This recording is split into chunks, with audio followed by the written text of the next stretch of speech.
what I saw was love.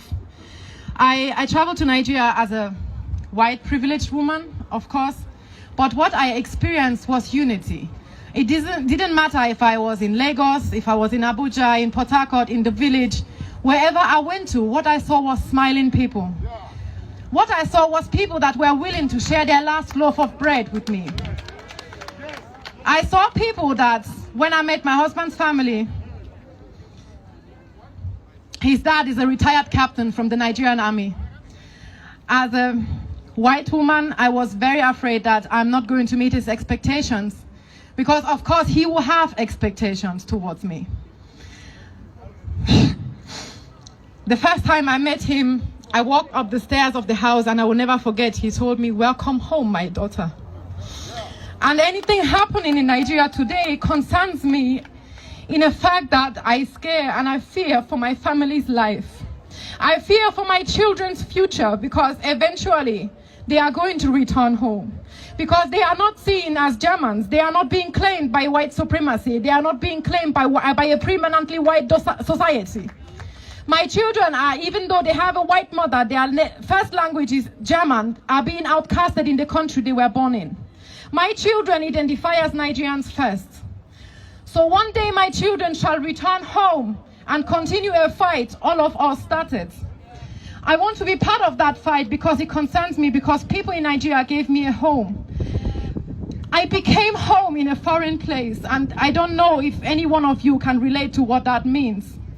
I went to Nigeria as a foreigner, but I left as an auntie, as a sister, as a cousin, as a friend to amazing people that their life is on the line right now. I went to Nigeria, leaving people behind that call me on the phone and ask our wife, "How are you doing?" There is unconditional love in our family that doesn't matter if I'm German, that doesn't look at our passports, our ethnicity. I found true love when I went to Nigeria, because in Germany taught me how cold Germany is.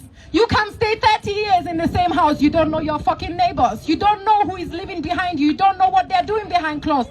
That doesn't live in Nigeria.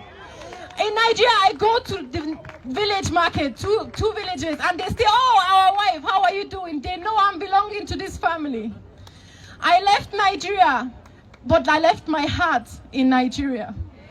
So anything that happens in Nigeria affects all of us as brothers, as sisters, as aunties, mothers, as human beings. So I want to have all of you in unity.